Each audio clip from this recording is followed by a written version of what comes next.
ప్రశాంతంగా ఉన్న హైదరాబాద్ ను బీజేపీ నేతలు విద్వేష నగరంగా మార్చాలని చూస్తున్నారని మంత్రి కేటీఆర్ ఆరోపించారు. భాగ్యనగరాన్ని విశ్వనగరంగా మార్చేందుకు టీఆర్ఎస్ ప్రయత్నం చేస్తోందన్నారు. ఎలాంటి హైదరాబాద్ కావాలో గ్రేటర్ ప్రజలే తేల్చుకోవాలని సూచించారు. కావాలి మనకు 6 ఏళ్లుగా అన్నదమ్ముల్లాగా కలిసి ఉన్న హైదరాబాద్ కావన్నా, తెల్లారు లేస్తే పంచాయతీలు పెట్టుకొని కిరికిర్లు పెట్టుకునే హైదరాబాద్ కావన్నా ఒక్కసారి ఆలోచించండి. మన నినాదం తెలంగాణ రాష్ట్ర సమితి నినాదం హైదరాబాద్ ని విశ్వనగరం చేసుకుందాం అనేది మన నినాదం. వాళ్ళ విధానం విద్వేష నగరం చేయాలి, హైదరాబాద్ ని ఎట్టి పరిస్థితుల్లో ఇక్కడ కలిసి ఉండనియద్దు హిందూ ముస్లింలను అనేది వాళ్ళ నినాదం. ఎట్లాంటి హైదరాబాద్ కావాలి మనకు? 6 ఏళ్లుగా బీజేపీ నేతలపై మంత్రి కేటీఆర్ మండిపడ్డారు. హైదరాబాద్ వరద బాధితులకు బీజేపీ సాయం చేస్తానంటే ఎవరు వద్దన్నారని ప్రశ్నించారు. మాటలు చెప్పటం కాదని, దమ్ముంటే కేంద్ర ప్రభుత్వం నుంచి బాధితులకు సాయం చేయాలని కేటీఆర్ సవాల్ విసిరారు. మమ్మల్ని గెలిపియండి, 25,000 రూపాయలు ఇస్తా అంటున్నాడు ఒక ఆయన. ఇవాళ ఏమాపుతున్నది నిన్ను? ఈయను ఢిల్లీకి వెళ్ళి పైసలు నీ కేంద్ర ప్రభుత్వం నుంచి ఒక్కొక్కరికి ఎవరికైతే తెలంగాణ ప్రభుత్వం 10,000 రూపాయల చొప్పున ఇచ్చిందో ఆ లిస్టు నీకు ఇస్తాం. 6.5 లక్షల మందిది. వాళ్ళందరికీ నువ్వు కూడా 25,000 రూపాయల చొప్పున ఇయ్యి. తప్పకుండా సప్పట్లు కొట్టమంటే సప్పట్లు కొడతాం, దీపాలు వెలిగిమంటే దీపాలు వెలిగిస్తాం, పల్లాలు పట్టుకొని ఊరేగించమంటే ఊరేగుతాం. కానీ పైసలు ఇప్పి దమ్ముంటే. మాటలు చెప్పుడు కాదు, డైలాగులు చెప్పుడు కాదు, ఇష్టం వచ్చినట్టు మాట్లాడుతున్నారు.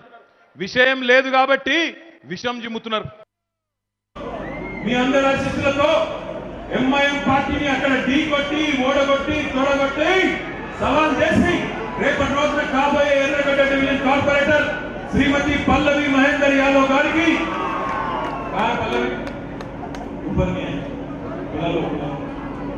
దాంతో పాటు మొన్ననే భారతీయ జనతా పార్టీకి ఈ నియోజకవర్గంలో సాగు దెబ్బకొట్టి అందరి తన అనుచరులతో మన పార్టీలోకి విచ్చేసి మీ అందరి కోసం కష్టపడుతున్న యువ నాయకుడు సోదరుడు రావుల శ్రీధర్ రెడ్డి గారికి ఒకసారి చప్పట్లతో గట్టిగా అందరూ అభినందన చెప్పాలని కోరుతూ, వేదిక పైన మేయర్ గారికి, ఇతర పెద్దలకి, వేదిక ముందు ఈ శ్రీరామ్ నగర్ చౌరస్తాలో చాలా ఓపికగా చాలాసేపు ఉన్న మా ఆడబిడ్డలందరికీ, అన్నదమ్ములందరికీ శిరస్సు వంచి తల వంచి హృదయపూర్వకంగా నమస్కారం తెలియజేసుకుంటున్నాం.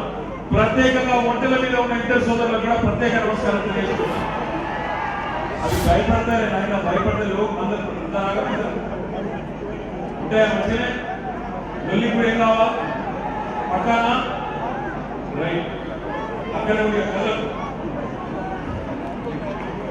ఈరోజు సిఎస్ఎంసీ ఎన్నికలు వచ్చినాయి. మళ్ళీ మీ ఆశీర్వాదం కోసం మీ ముందుకు వచ్చినాం. దయచేసి మీ ఓటు అడిగే ముందు, మిమ్మల్ని ఓటేయమని అర్థించే ముందు, మిమ్మల్ని ఓటేయమని అడిగే ముందు గత సంవత్సరం మీరు గెలిపించినప్పుడు ఏం చేసినామో చెప్పాల్సిన బాధ్యత కూడా నా మీద ఉండదనే విషయం నేను విజ్ఞప్తి చేస్తా ఉన్నా. తమ్ముడు అక్కడ డిస్టర్బ్ చేయగలను, మా డిస్టర్బ్ చేయగలను. తమ్ముడు మా డిస్టర్బ్ అక్కడ లేడీసే ఆరాల్సి నేను వైలేను. పల్లవి మీరు అక్కడే ఉన్న మా పల్లవి.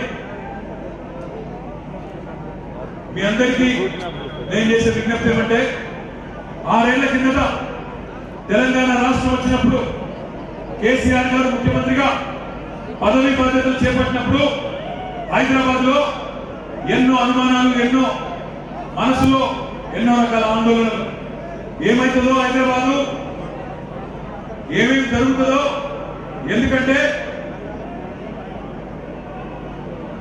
ఏమైతుందో అనే ఒక ఆందోళన, ఏం జరుగుతుందో అనే ఒక భయం, ప్రత్యర్థులు సృష్టించిన పుకార్లు అట్లాంటివి. హైదరాబాద్ లో తెలంగాణ రాష్ట్ర సమితి అధికారంలోకి వస్తే కరెంట్ ఉండదని ఒక ఆయన, తెలంగాణ వస్తే లొల్లులైతాయి, ఆంధ్ర తెలంగాణ పంచాయతీ అవుతుంది, హిందూ ముస్లిం పంచాయతీ అవుతుంది అని ఇంకొక ఆయన రకరకాల పుకార్లు పెట్టారు. 6 ఏళ్ల తర్వాత ఒక్కసారి ఆలోచించండి. ఎక్కడన్నా ఒక చిన్న గొడవ కానీ, చిన్నపాటి లొల్లి కానీ, చిన్నపాటి ఘర్షణ కానీ జరిగిందా? ఒక్కసారి మిమ్మల్ని ఆలోచించమని కోరుతా ఉన్నా. ప్రశాంతంగా ఉన్నది హైదరాబాద్. అన్నాదమ్ముల్లాగా గంగా జమున తహసీబ్ అని పెద్దలు కేసీఆర్ గారు ఎప్పుడు ఏదైతే చెప్తారో అదే పద్ధతుల్లో ఈరోజు కులంతో సంబంధం లేకుండా, మతంతో సంబంధం లేకుండా, ప్రాంతంతో సంబంధం లేకుండా కలిసి మెలిసి అన్నదమ్ముల్లాగా హైదరాబాద్ అందరూ ఉంటా ఉన్నాం. ఒక్క చిన్న పంచాయతీ కూడా లేదు, గిల్లి గంజాలు పెట్టుకోలేదు, గెలికి కయ్యం పెట్టుకోలేదు. కేవలం అభివృద్ధి మాత్రమే లక్ష్యంగా, ప్రజల సంక్షేమమే లక్ష్యంగా ఈ 6.5 ఏళ్ళు పనిచేస్తా ఉన్నాం.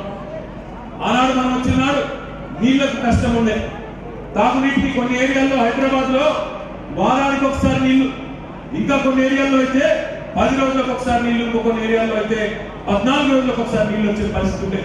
కానీ ఈరోజు కేసీఆర్ ప్రభుత్వం వచ్చిన తర్వాత హైదరాబాద్ లో నీళ్ల వసతి బాగా చేసి కనీసం రోజు తప్పించి రోజు నీళ్ళు ఇచ్చే పరిస్థితి వచ్చిందా లేదా ఒక్కసారి మీరు ఆలోచించాలని చెప్పి నేను కోరుతా ఉన్నా.